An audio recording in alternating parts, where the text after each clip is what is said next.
आज आंबिलोली जी का चौथा दिन आ गया।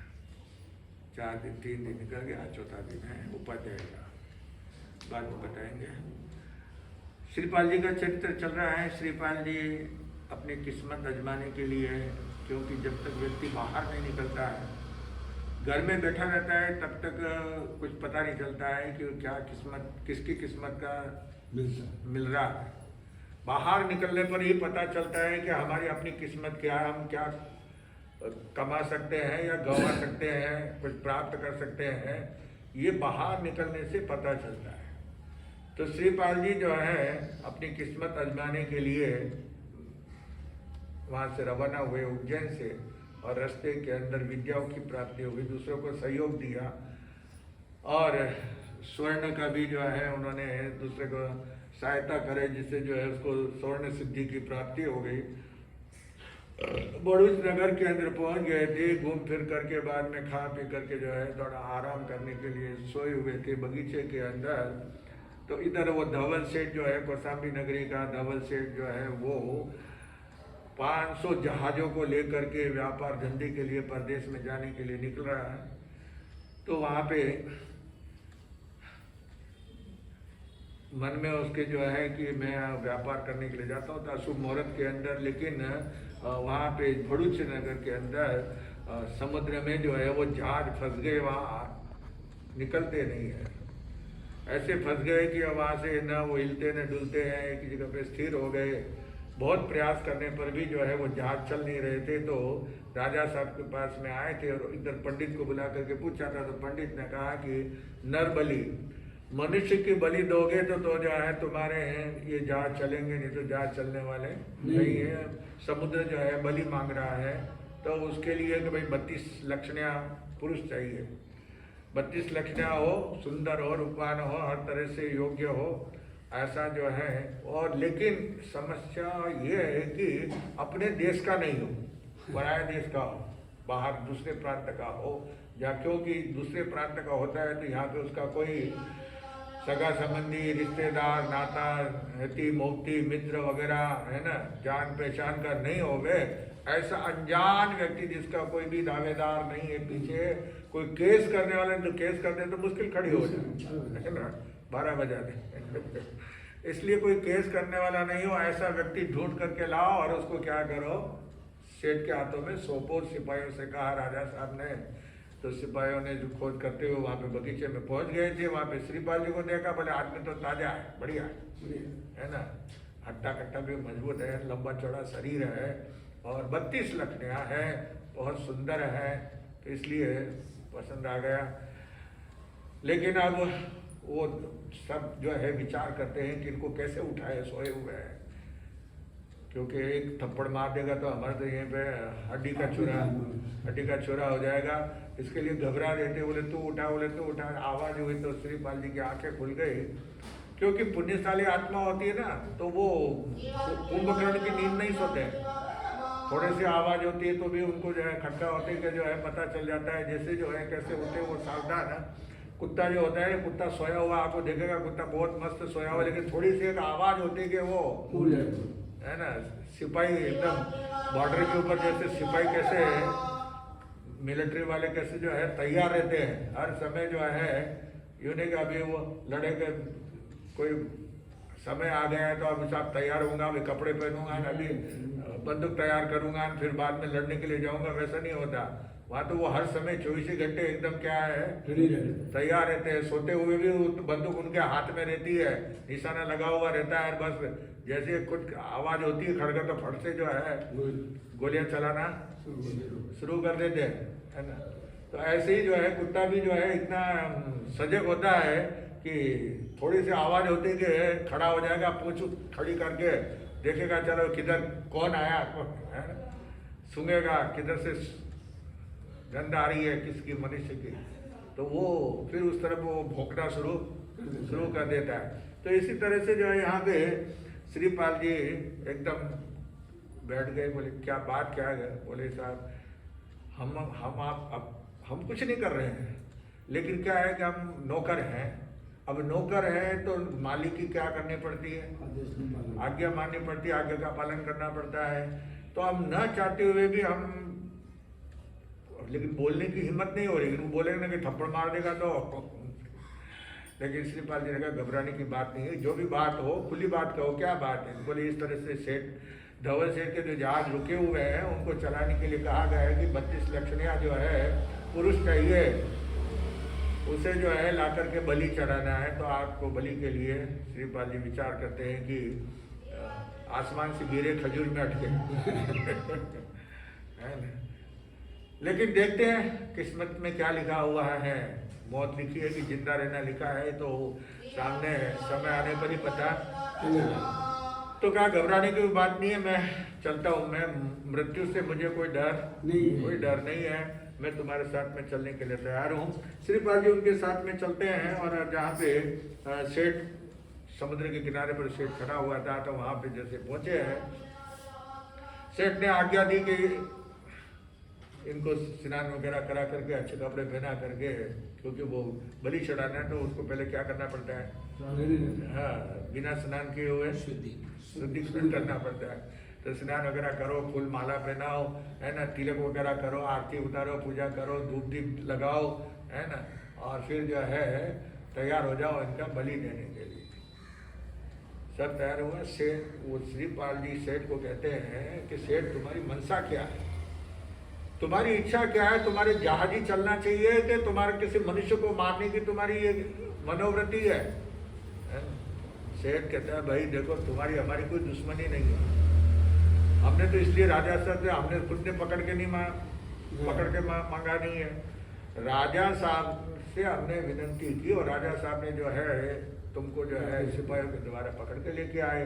तो हमारी तुम्हारी कोई दुश्मनी नहीं है, हमारा तो उद्देश्य क्या है कि हमारे जहाज जो रुके हुए हैं और पंडित ने कहा है कि मनुष्य की बलि दोगे तब ये जहाज चलेगा, तो इसलिए बलि देना आवश्यक हो गया। उन्होंने कहा कि बलि देना, आप इतना गुस्सा आया था श्रीपाल को कि एक झटके में जो है सेठ को क्या कर दे, लेकिन विचार करने अभी देखना है किस्मत क्या खेल खिलाती है ना, किस्मत क्या खेल खिलाती है वो अभी देखना है, जांचना है, परखना है। उसके लिए जो है श्रीपाल जी ने कहा ठीक है तुम्हारे जहाज चलो जहाज के पास में, क्योंकि उन्होंने जो पहले रौद्र रूप बताया ना उससे तो सेठ कांप गया। श्रीपाल जी ने ऐसा रूप बताया कि वो तो कांप गया कि कहीं इन्हें एक हाथ मार दिया तो हमारे तो यहीं पे राम नाम सत्य हो जाएगा। इसलिए उनका हम तो आपके जो है ना, हमारा आपका कोई विरोध नहीं है, कोई शत्रुता नहीं है, कोई दुश्मनी नहीं है, लेकिन हमारे जहाज रखे बोले तो चलिए जहाज के पास में। जहाज के पास में आया और श्रीपाल जी ने नवपंजी का जाप किया।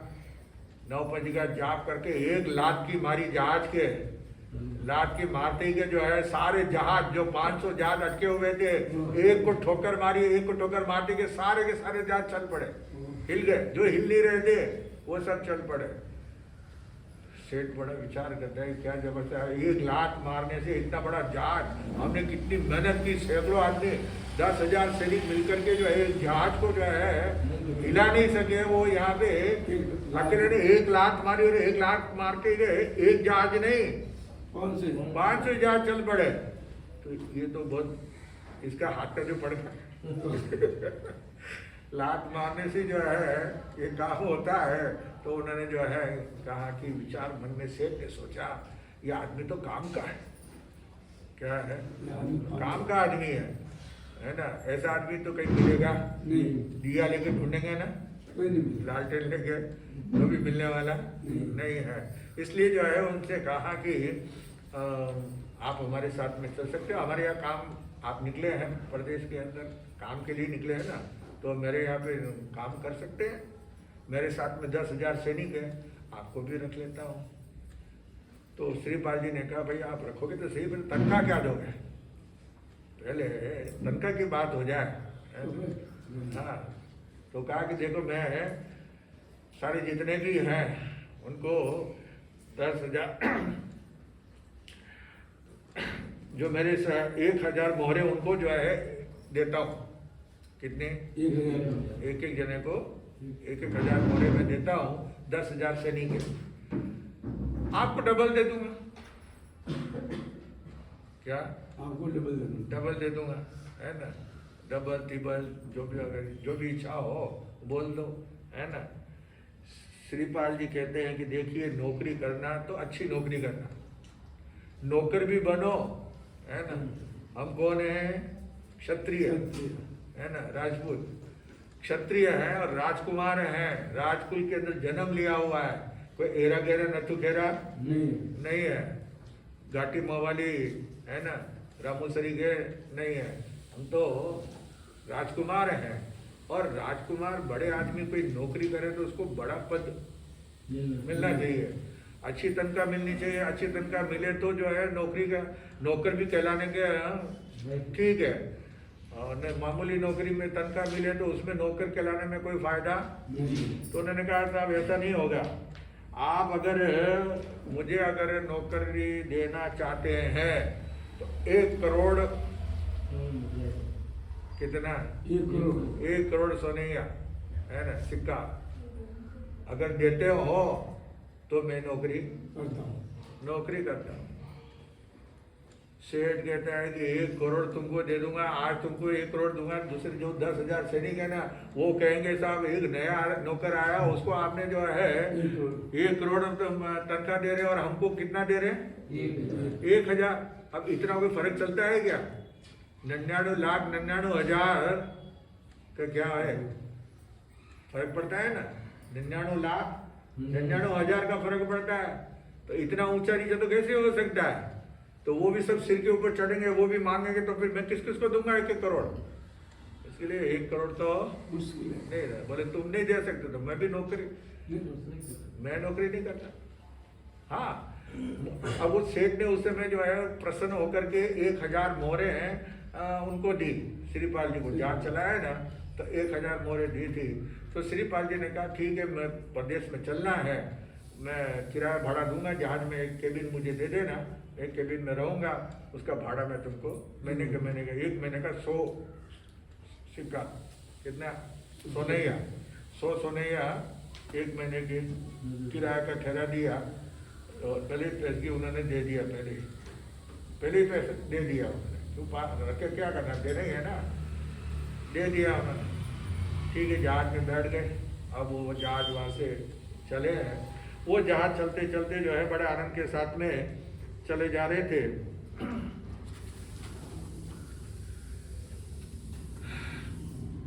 निर्यामक जो जहाज चलाने वाला है उसको निर्यामक कहते हैं। नाविक जो होता है ना, छोटी नाव होती है तो उसका नाविक कहते हैं, और जो जहाज का चलाने वाला होता है उसको निर्यामक कहते हैं। तो वो जो है आता है और आकर के कहता है कि अनुकूल हवा चल रही है और अब यहाँ पे अपना ये जहाज आनंद के साथ में चल रहा है और बब्बर देश आ रहा है। बब्बर देश आ रहा है तो वहाँ पे जो है पानी वगैरह जो भी भरना हो, क्योंकि आगे समुद्र में तो पानी मिलता नहीं है, समुद्र में सब खारा पानी है। तो इसलिए जहाँ पे बंदरगाह आता है तो वहाँ पे क्या करना पड़ता है, पानी वगैरह है, लकड़ियाँ वगैरह है, क्योंकि रसोई बनानी पड़ती है रोजाना। इतने आदमी हैं, कितने 10,000 तो सैनिक है, फिर दूसरे काम करने वाले मजदूर वगैरह वो है, और व्यापारी लोग साथ में है सैकड़ों, है ना।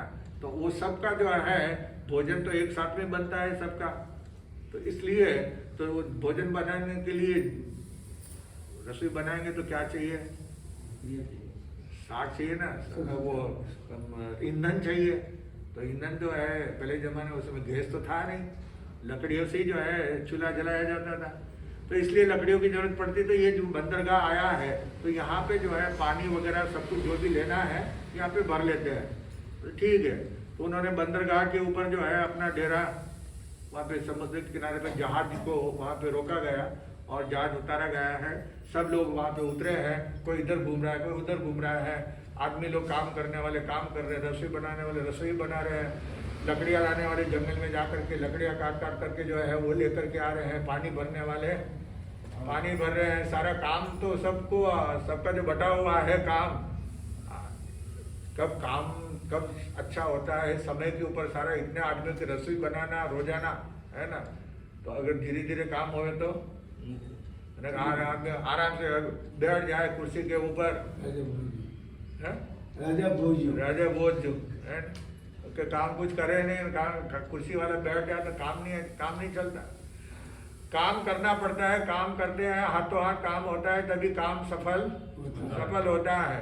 खाली ऑर्डर देने से है ना, कहते हैं ना काम सुधारो हाथे पधारो, क्या कहते हैं, काम सुधारो हाथे पधारो।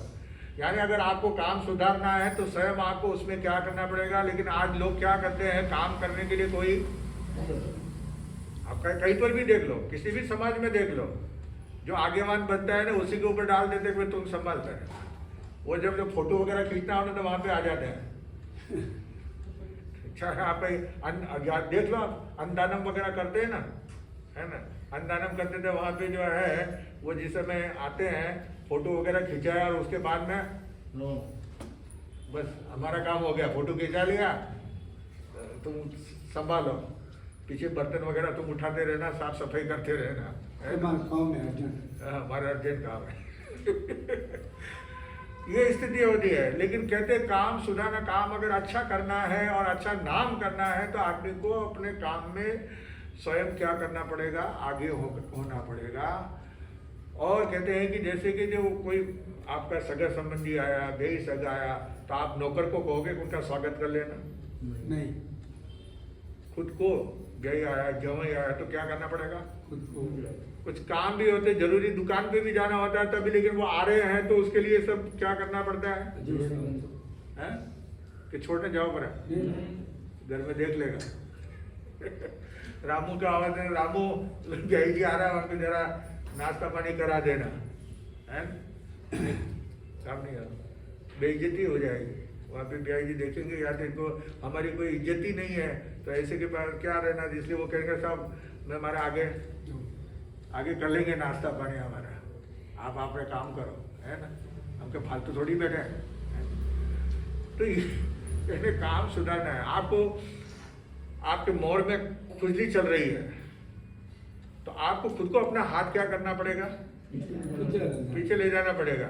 दूसरों को कहोगे जरा मोड़, कोई आलसी नहीं, नहीं, अब वो तो वो सही जगह पे वो खुजली नहीं कर पाएगा।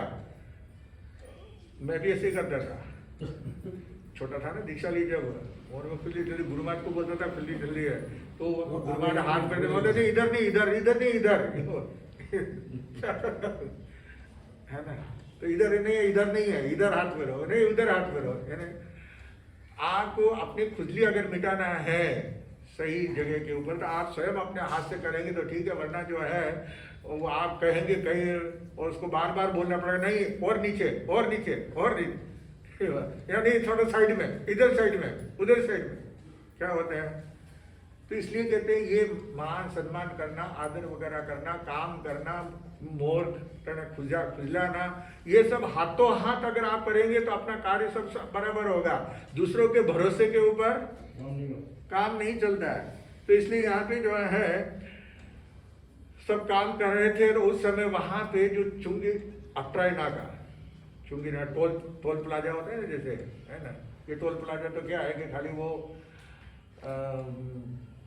रोड जो बनाया है तो उसका जो है वो पैसा वो उगरानी करते हैं, है ना। अब कहीं 50 रुपया होता है, कहीं 40 रुपया होता है, कहीं 25 रुपया होता है, कहीं 100 रुपया होता है, कहीं 150 रुपया भी होता है ना। तो ये वो तो ये इसका है। लेकिन जो माल लेकर के आते हैं उसका चुंगी नाका चेक पोस्ट जिसको बोलते हैं, आजकल चेक पोस्ट वाले को रोकते नहीं, खाली वो कुछ लारियां वगैरह निकलती है ना, उन्हीं को वो बंद हो गया सब चेक पोस्ट है। तो जो चेक पोस्ट होता है तो वहां पे जो है ना माल का चुंगी अट्राई नाका चुकाना पड़ता है। यानी आप कितना माल लेकर के आए हैं, आप कहाँ से आए हैं, आप कितना माल है आपके पास में, तो उस हिसाब से वहाँ पे क्या होता है टैक्स भरना पड़ता है। पहले इसमें वो चुंगी नाका पर टैक्स भर दिया जाता था। अब क्या है गवर्नमेंट आप जो है ना आपके कमाई का इनकम टैक्स वो काट लेते हैं, बैंक के अंदर काट लेते हैं। हाँ अब घना टैक्स हो गया, 25-30 प्रकार का टैक्स है ना। 52, अच्छा वो बढ़ गया।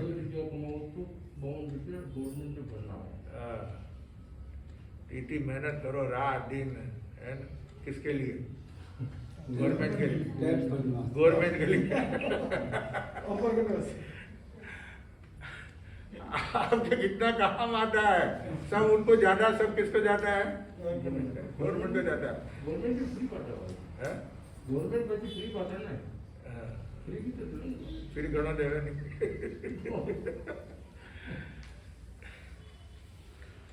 तो यहाँ पे जो है बता रहे हैं कि वो वहाँ तो मालूम पड़ा कि 500 जहाज आए हैं, तो अधिकारी लोग वहाँ पे आते हैं जहाज के किनारे पर। धवल सेठ जो है झूला लगा दिया वहाँ पे, धवल सेठ उसमें बैठा हुआ है, उनके सिपाही वगैरह सब खड़े हुए हैं सुरक्षा के लिए, 10,000 सैनिक है ना।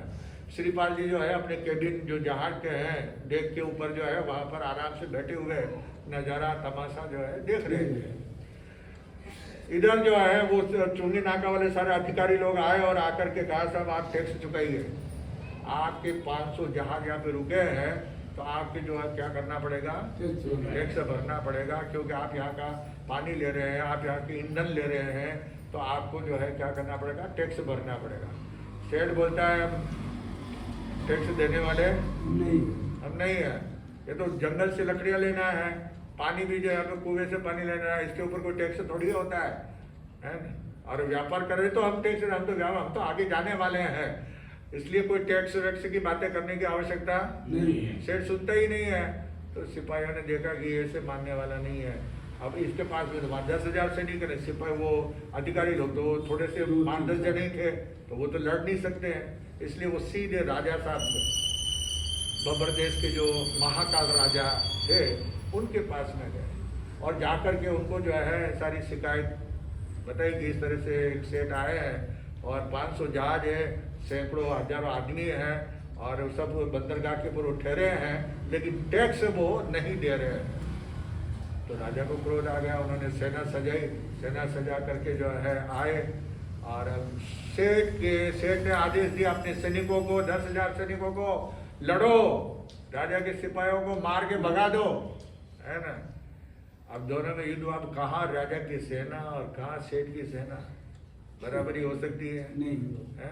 क्योंकि राजा खुद स्वयं वहाँ पे सेनापति बन करके जो है संचालन कर रहा है और यहाँ तो सेठ तो आराम से जो है पान चबाते हुए आराम से गाड़ी लगी हुई है और झूले के ऊपर आराम से झूला झूलते हुए ठंडी ठंडी हवा खा रहे हैं।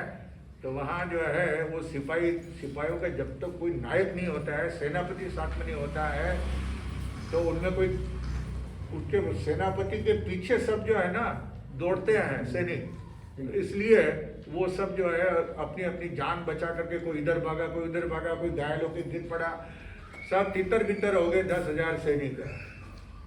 और इधर राजा के सैनिक आकर के उन्होंने सारे 500 जहाज जब्त कर लिए, सब जब्त कर लिए और सेठ को जो है हथकड़िया भेड़िया डाल करके रस्सी बांध करके उनको पटक दिया। और राजा साहब ने तो अपने सैनिकों को वहाँ पे निगरानी के लिए जो है खड़ा कर दिए वहाँ पे, और राजा साहब जो अपने राजमहल की ओर जाने लगे हैं, श्रीपाल जी जो बैठे हुए सब नज़ारा देख रहे थे। बीच में दो के बीच में कभी नहीं आना चाहिए ना, इसलिए वो आराम से नज़ारा देख रहे थे तमाशा।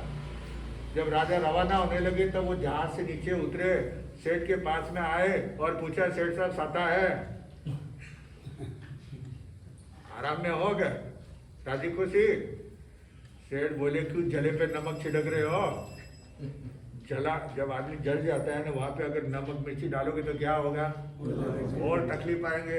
तो ऐसे नमक मिर्ची क्यों लगा रहे हो? मैं तो पहले लूट गया, सारे बाजार में क्या हो गया, लूट गया हो, सारे मेरे 500 जहाज भी गए और मेरे सारे सैनिक भी तितर बितर हो गए सब, और यहाँ पे मुझे तो क्या कर दिया है बंधन में।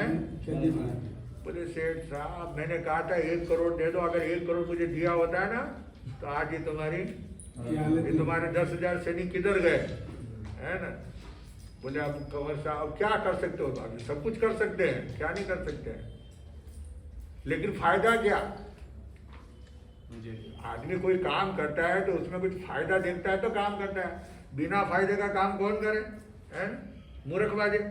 इसके लिए कोई फायदा, हमको क्या फायदा होगा? सेठ विचार करता है कि 500 जहाज गए, लेकिन अगर बचाना है, अगर ये सब पूरे निकाल देता है तो कहा चलो 50-50, 500 जहाज में से 250 जहाज का माल तुम्हारा, 500 जाट में माल भरा हुआ है तो 250 जाट का माल माल। तुम्हारा, अगर बचाते हो तो बचा, तो ठीक है। तो श्रीपाल जी अपना तीर कमान लेकर के जो है नहीं। आगे बढ़े और राजा साहब जो जा रहे थे उनको आवाज लगाई कि राजन, बिना नाश्ता कलेवा किए हुए आप कैसे जा रहे हो? हमारे हाथ का कलेवा तो करके जाओ। बिना नाश्ता के कैसे चले जा रहे हो? हमारे हाथ से नाश्ता तो लो पहले। राजा ने मुड़ के देखा, बोले कोई नवयुवक अभी अभी यौवन अवस्था में प्राप्त किया है और ये मुझे चैलेंज कर रहा है कि नाश्ता करके जाओ। उन्होंने कहा, बालक बच्चे, अभी तुम्हारे हर दूध के दांत दूध क्या की बात नहीं। दूध के दांत टूटे नहीं हैं? क्यों अपनी मौत को बुलावा दे रहे हो? अपने बैठो ठिकाने के ऊपर अपने आराम के साथ में। क्यों फटे के अंदर टांग, फटे में टांग घुसेड़ना ये कोई बुद्धिमानी का काम नहीं है। तुम अपना काम करो। उन्होंने कहा, साहब देखिए, कौन टांग अड़ा रहा है, कौन क्या है, ये तो आप खाली बातें करने से कोई फायदा नहीं है। क्षत्रिय होता है वो बातें नहीं करता है, वो तो मैदान में आता है, युद्ध करता है। तो आपकी मंशा युद्ध करने की नहीं है, इसलिए आप बातें बना रहे हो।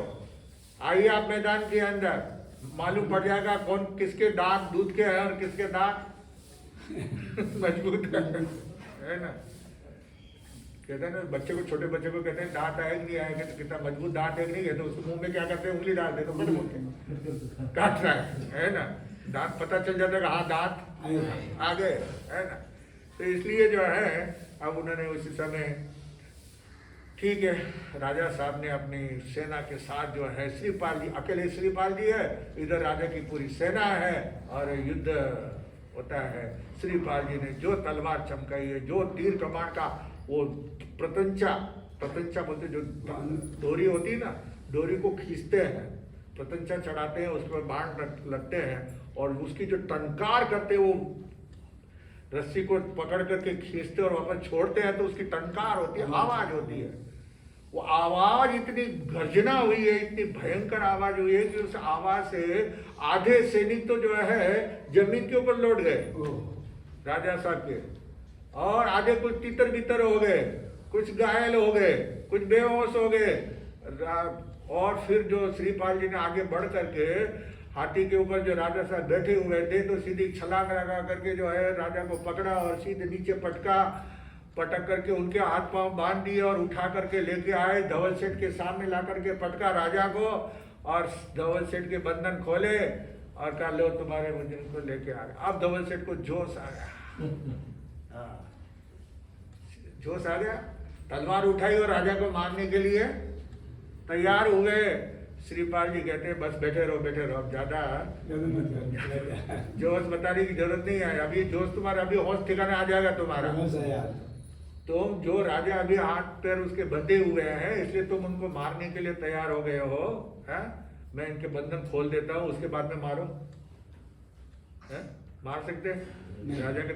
राजा क्षत्रिय है, राजा है, वो तो युद्ध कला में कुशलता प्राप्त की हुई है। वो तुम्हारे होश ठिकाने ला देगा, यही तुम्हारी जो है कब्रिस्तान बन जाएगा तुम्हारा।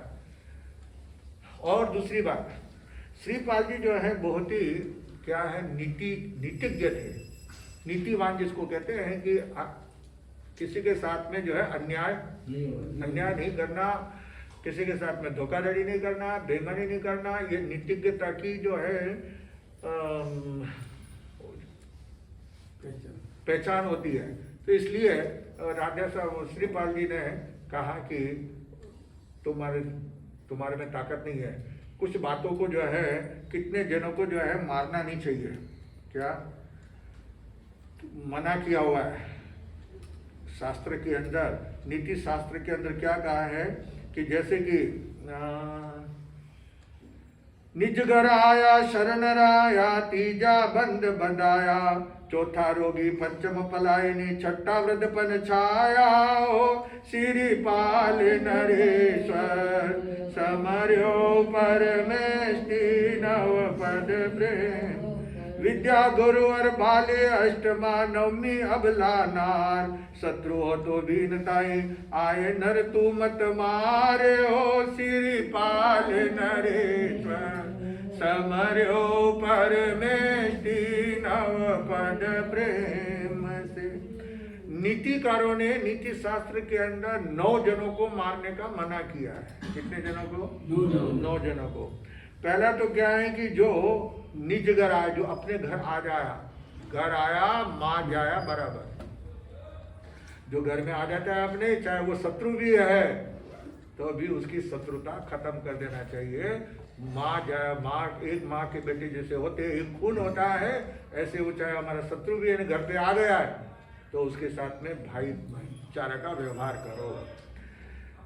शरण राया, कोई हमारी शरण में आया है रक्षा के लिए कि मेरी रक्षा करो, मेरी शरण, तो शरण में आया हुआ है तो उसको भी नहीं मारना। तीसरा जो है बंधन में बंधा हुआ है, जिसके हाथ में बंधे हुए हैं, रस्सी बंधी हुई है ना, तो उसको भी नहीं मारना।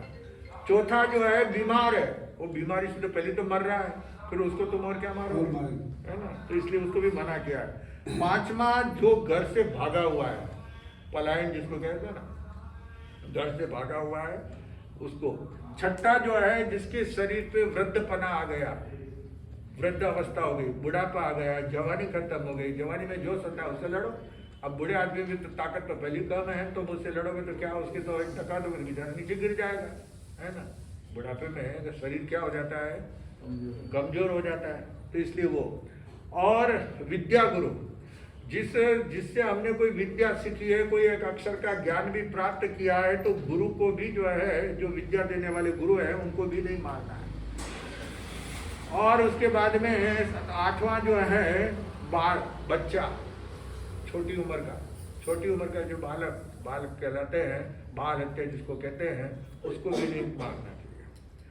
और 9वीं अबला नार, जो स्त्री है, अबला क्या है, वो स्त्री को अबला कहा है ना, ठीक है, उसमें वीरता होती है, वो बात अलग है, परंतु स्त्री को क्या संबोधन किया है, अबला, तबला नहीं, अबला, अबला स्त्री यानी कमजोर, उसको गाय की तरह माना गया है कि गाय जैसे कमजोर होती है, तो ऐसे ही जो है स्त्री भी क्या है, गाय की तरह है, अबला, इसलिए उसको अबला कहा है। उसके ऊपर भी पहले अभी तो शेरनी है ये वो सभी शेरनी नहीं है, अभी डरपोक रहती है ना। रात में जो सोए हुए ने, रात में अंदर में खटपट उड़ा, कहीं आवाज आ जाएगा, ए भाई ये गुण आया, है ना, घबरा जाएंगे, पसीना छूट जाएगा। तो इसलिए सभी शेरनी नहीं होती, लेकिन अबला स्त्री को अबला कहा गया है, तो उसकी भी जो है रक्षा करने के लिए कहा गया है, उसको मारने के लिए। स्त्री के ऊपर हाथ उठाना, स्त्री को मारना, ये पुरुष का जो है ना पुरुषत्व नहीं है। पुरुषार्थ जिसको पुरुष के पना कहते हैं, वो कोई वीरों का काम नहीं है, ये तो कायरों का काम है। क्या? हाँ, तो इसलिए यहाँ पे श्रीपाल जी ने जो है सेठ को समझाना, चुपचाप बैठ जाओ, मैंने जो काम किया है, तुम्हारे जहाज तुम्हारे वापस, सब राजा के सैनिक सब भाग गए, वो सब जो रक्षा करने के लिए खड़े थे 500 जहाज के ऊपर, सबको हटा दिया। और श्रीपाल जी ने अपने हाथ से वापस राजा साहब के बंधन को क्या किया, बोला, उनको कुर्सी के ऊपर बिठाया है और इतर पान वगैरह दिया उनको, है ना। तो पहले जमाने में राजा लोगों का सम्मान इतर पान, है ना, सुगंधित चीज है ना, सुगंधित चीज दे करके, पान दे करके, पान का बीड़ा दे करके जो है उनका सम्मान किया जाता है। तो वो उसने श्रीपाल जी ने किया है। राजा विचार करता है कि युवक है, लेकिन बहुत ही शालीनता है और वीरता है, धीरता है, चतुराई है, और किस समय कैसा व्यवहार करना, ये सब कुछ इसमें शुभ लक्षण, सारे लक्षण है ना। तो अभी अपने शत्रु के साथ में ऐसा पूरा राज्य, वो तो पूरा राज्य का मालिक बन सकता था, राजा को हरा दिया तो पूरा राज्य का मालिक तो वही हो जाता है ना। लेकिन श्रीपाल जी ने ऐसा उनका सम्मान करके जो है उनको वापस जो है कहा, आप आनंद के साथ पधारिए। राजा साहब विचार करते हैं, उन्होंने कहा, साहब देखिए मैं चलता हूँ राजधानी का, लेकिन आप मेरे साथ में चलिए। श्रीपाल जी से कहा आप मेरे साथ में चलिए, आपको मेरे साथ में चलना पड़ेगा। आप यहाँ पे आए हैं, आपकी ये उदारता, आपकी सहनशीलता, आपकी वीरता, धीरता, ये सब देख करके मैं बहुत प्रभावित हुआ हूँ। इसलिए आपको जो है मेरे महलों में पधारना होगा, हमारा मान सम्मान आपको स्वीकार करना होगा। तो श्रीपाल जी जाने लगे। सेठ कहते हैं कि अब आप जाओगे तो मेरे आगे जाना है। आगे जाना। हाँ, आगे व्यापार के लिए जाना है ना आगे। श्रीपाल जी कहते हैं जब बड़ा कोई आदमी मनवार करता है तो उसकी बात को भी क्या करना चाहिए, मान लेना चाहिए। इसलिए मैं जल्दी आऊँगा, अभी चलते हैं, तुम इंतजार करो, बैठो आराम से, आराम करो जितना है ना, मार खाइए ना करो। श्रीपाल जी राजा साहब के साथ में, राजा साहब ने बड़े उत्सव के साथ में उनका जो है सम्मान सत्कार करके हाथी पे बिठा करके बाजे गाजे से उनको अपने महलों में लेके गए और फिर वहाँ पे जो है आदर सत्कार के साथ में भोजन का निमंत्रण दिया। अच्छी तरह से बढ़िया रसोई बनाई है और अच्छी तरह से राजा साहब मनवार करके जो है उनको क्या करते हैं, भोजन कराते हैं। उसके बाद में राजा रानी दोनों ने विचार किया, इतना अच्छा अवसर आया है, हमारी कन्या बड़ी हो गई है ना, और कहीं न कहीं तो क्या करना पड़ेगा, सगाई संबंध करना पड़ेगा। लड़का ढूंढेंगे तो घर बैठे गंगा आ गई है, घर बैठे लड़का है, तो ऐसे इससे बढ़कर और क्या आने वाला है? इसकी धीरता वीरता वगैरह सब कुछ, चतुराई वगैरह सब देख लिया, अब और क्या देखना बाकी रहा। इसलिए दोनों ने विचार करके फिर श्रीपाल जी के सामने प्रस्ताव रखा कि आपसे जो है हम संबंध जोड़ना चाहते हैं, हमारी ये कन्या है, इस कन्या का आपके साथ में संबंध करना है। श्रीपाल जी कहते हैं मान न मान, मैं तेरा मेहमान, न जान न पहचान, मैं कौन हूँ, कहाँ का हूँ, क्या है, सब जात क्या है, गांव क्या है, कुछ भी तो जानते नहीं। और अपनी बेटी परदेसी को जो है, अब बेटी को देता है क्या, जिसका घर ठिकाना बिना देखे भाले कैसे है, कभी घर में रहने की जगह है कि नहीं है, ठिकाना है कि नहीं है, खाने पीने का घर में इंतजाम है या नहीं है, पहले घर बाहर सब क्या करना पड़ता है, देखना पड़ता है, फिर संबंध होता है। ऐसे कैसे संबंध कर दे? तो इसलिए आप उन्होंने कहा साहब हमने देख लिया, हमको अब कुछ नहीं देखना, क्या हमको कुछ देखने की जरूरत नहीं है, हमने सब देख लिया, बस हम तो यह रुपया नल स्वीकार करो, वो तो रुपया नल सामने लेके आ गए और आपकी मर्जी। श्रीपाल जी ने कहा जो आपकी मर्जी। तो उसी समय राजा साहब ने क्या कर दिया, तिलक कर दिया और उसी दिन सांझ पंडित को बुला करके जो है गोधुली की वेला के अंदर, गोधुली वेला समझे ना, जो गाय शाम के समय जो गांव में आती है, सूर्यास्त का इधर सूर्यास्त होता है, इधर वो गाय सब बाहर से आती है, तो उसके पाँव से धूली जो उड़ती है, धूल है ना, उसको बोलते हैं गोधुली। क्या गाय के पाँव से जो धूल उड़ती है उसको गोधुली वेला, यानी उस समय का मुहूर्त जो होता है शुद्ध मुहूर्त होता है। तो इसलिए उन्होंने जो है वो क्या कर दिया, ब्याह का टाइम निकाल दिया और राजा का और क्या दे लगे, फटाफट चवरी सजाई गई, मंडप सजाया गया और पूरे नगर वासियों को जो है निमंत्रण पहुंच गया। हाथों हाथ समाचार एक दूसरे को लाउड स्पीकर जैसे घुमाते हैं ना, ऐसे जो है ढोल बजा बजा करके राजा के सिपाही चारों तरफ गली गली मोहल्ले के अंदर राजकुमारी का विवाह हो रहा है। सभी विवाह के अंदर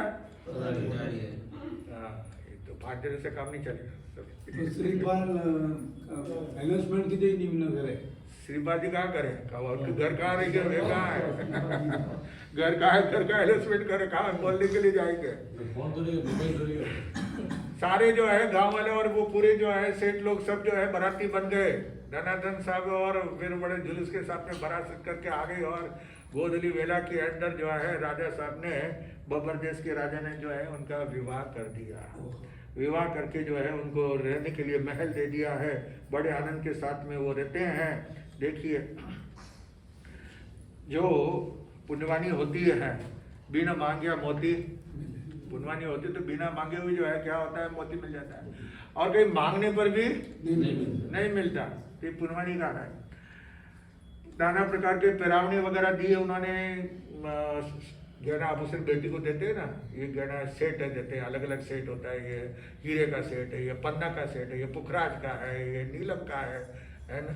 नवरत्न, कितने नवरत्न होते हैं, तो वो नवरत्न वगैरह सेट दिए जाते हैं।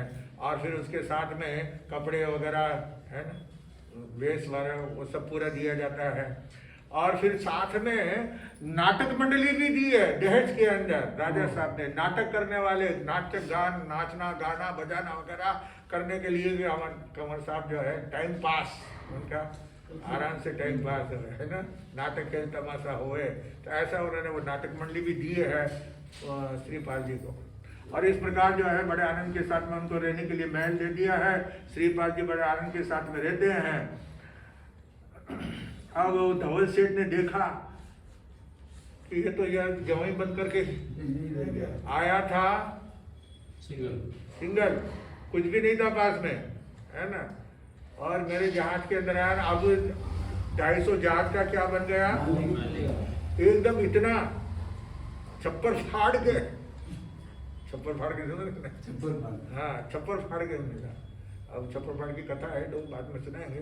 तो आज मनुष्य की पुण्यवानी होती है तो छप्पर फाड़ के बिना मांगे हुए मिल जाता है, और कहीं जो है मांगने पर भी प्राप्त नहीं होता है। तो यहाँ पे जो है वो धवल सेठ विचार करता है कि शादी भी हो गई राजकुमारी के साथ में, और इतना धन आ गया, इतने सारे, और फिर राजा साहब ने अलग जहाज, नया जहाज बनाया है 7 मंजिल का, जिसमें 7-9 मंजिल है जहाज के अंदर। तो उसके अंदर सारे सुख सुविधा का साधन अपनी बेटी को दाइचे के अंदर जहाज, नया जहाज बना करके दिया है, और उसके अंदर जो है सारी व्यवस्था की है। तो धवल सेठ जो आया वो कहा कंवर साहब कि कब तक यहाँ पे बैठे रहेंगे, अब आप आगे चलना है। श्रीपाल जी ने कहा ठीक है चलते हैं, अब संबंध जुड़ गया है या ससुराल हो गया है तो कम से कम उनसे इजाजत तो है ना। इसलिए राजा साहब के पास में आए और राजा साहब से कहा कि हमें जो है अब आगे जाने की इजाजत दीजिए, आगे जाना है, अभी बहुत आगे जाना है। राजा ने विचार किया कि पाहुने से घर नहीं बसता, मेहमान से घर बसता है क्या? मेहमान तो आए और चले जाएंगे। घर कब बसता है? तो जो अपने घर के सदस्य जो है घर में वही काम आते, बाकी मेहमान तो चले जाएंगे। तो इसलिए उन्होंने कहा ठीक है आप जाने की तैयारी करते हैं, और उन्होंने सारी तैयारी की अब चलने की। जहाज के अंदर सारा माल वगैरह उन्होंने भर दिया है, सोना चांदी वगैरह जो भी देना था बेटी को। हर माँ बाप जो है जो अपनी शक्ति के अनुसार क्या करते हैं, देते हैं, तो उन्होंने दिया है। जो राजकुमारी का नाम था मदन सेना, क्या नाम था? मदन सेना नाम था। उसको बुलाया और बुला करके जो है माता पिता ने शिक्षा दी कि देखो तुम जो है अब ससुराल जाओगे, तो ससुराल जाओगे तो जहाँ भी जाओ तुम जो है अच्छा नाम कमाना। जहाँ घर के अंदर सासू ससुर हो गए तो उनको अपने माँ बाप समझना। अब इस माँ बाप को भूल जाना, क्या हम माँ बाप है इस बात को भूल जाना, और उनको अपना माँ बाप मानना। और घर में जो है देवर है, जेठ है, क्योंकि उनको परिचय नहीं पूछा अभी श्रीपाल जी का, कुछ भी परिचय मालूम नहीं है क्या। तो इसलिए घर में जो भी है बड़े हैं तो बड़े जेठ वगैरह हैं तो उनको बड़े भाई क्या समझना, बड़े भाई भाभी है ना, उनको वो समझना। छोटा है तो देवर है तो अपने पुत्र के समान समझना। सब घर के अंदर सबकी इज्जत करना, आदर करना। यानी अच्छी शिक्षा जो है माँ बाप अगर देते हैं अपनी बेटी को तो घर क्या है, स्वर्ग बना रहता है। और अगर अच्छी शिक्षा नहीं देते हैं तो घर बिखर जाता है, घर तितर बितर हो जाता है, सब परिवार पूरा क्या हो जाता है, टूट जाता है, अलग अलग हो जाता है। नहीं तो एक ही जगह के ऊपर जो है सब साथ में रहते हैं, अच्छा प्रेम बना रहे। तो इसलिए समझाया है अपनी बेटी को और अच्छी शिक्षा दे करके उन्होंने जो है, और आगे शिक्षा आगे दूसरे में आएगा बहुत।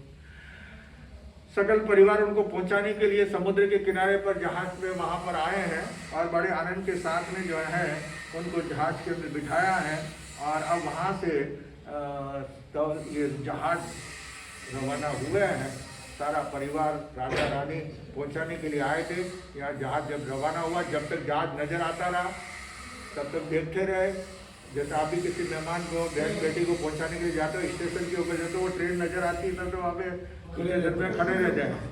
अब आजकल स्टेशन पे जाते ही नहीं ना, क्योंकि 25 रुपया देना पड़े, वो प्लेटफार्म टिकट है। हाँ तो आधे से जो गाड़ी में बैठा दे ना राजू को जय है ना। तो ऐसा जो है वो जहाज नजर आता रहा, और फिर बाद में बहुत दूर जहाज चला जाता है ना, तो आंखों से वो धीरे धीरे छोटा कितना बड़ा जहाज होता है, वो धीरे धीरे बिल्कुल छोटा सा काला धब्बा सा नजर आता है और फिर एक दिन वो भी गायब हो जाता है, दिखता भी नहीं है। तब निराश होकर के जो है कि आज हमारी बेटी जिसको जन्म दिया था, घर के अंदर पाल पोस करके बड़ा किया था, आज उसको क्या कर दिया, विदा कर दिया। तो इस तरह से विदा हो गए हैं। अब वो दोनों परिवार वाले सब अपने महलों में आ गए हैं। जहाज आनंद के साथ में चल रहा था। धवल सेठ मन में विचार करता है, खाली हाथ आया था, लेकिन इसका भाग्य तो, हमारा भाग्य तो रुट गया और इसका भाग्य खुल गया है। अरे क्या जल ईंधन यहाँ क्यों लिया, कहीं आगे और दूसरी जगह पे ले लेते, पानी लेने के लिए, लकड़ियाँ लेने के लिए यहाँ पे रुके और उसमें हमारा क्या हो गया, 250 जहाज का भी नुकसान हुआ और ये तो मालिक बन गया है।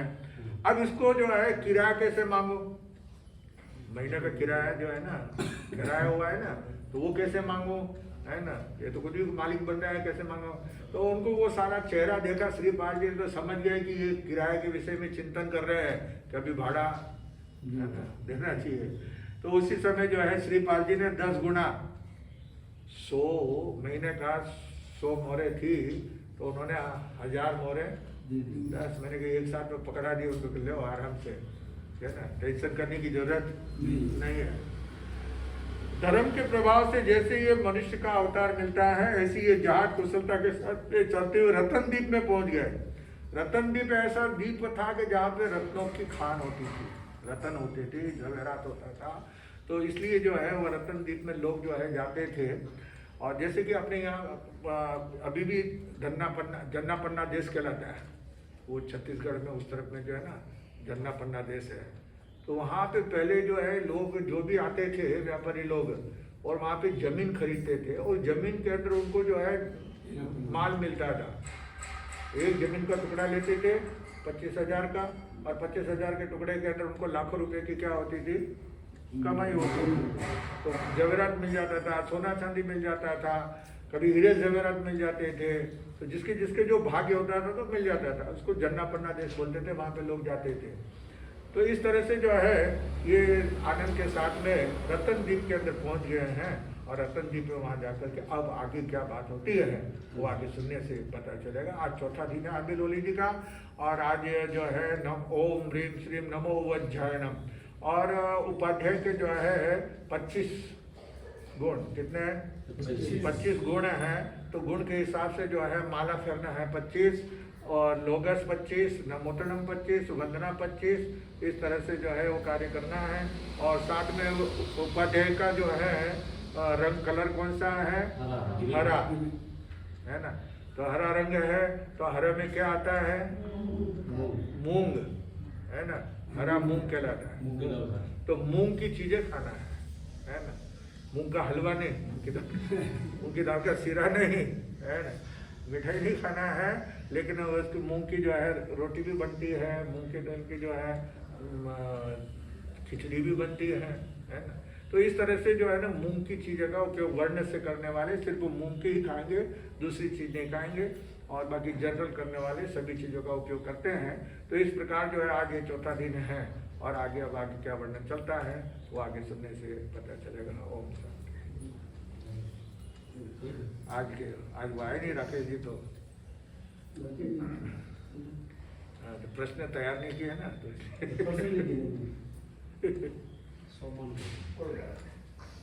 तो बात निकल रविवार है ना, रविवार को पूछ लेना। हाँ जी, पचकान एकाशना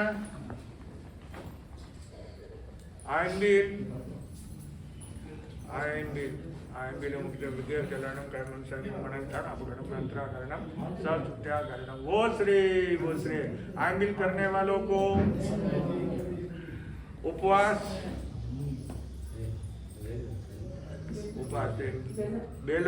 बेला चट्टम ते धर्माश्रम पाणम खैमम सैमम अनंतनापगणम नत्रागणम सत्याकरणम। वो श्री तपस्या करने वालों को धन्यवाद। बहुत अच्छा था। आगे के भाव रखने वालों को धन्यवाद। नहीं करने वालों से अच्छा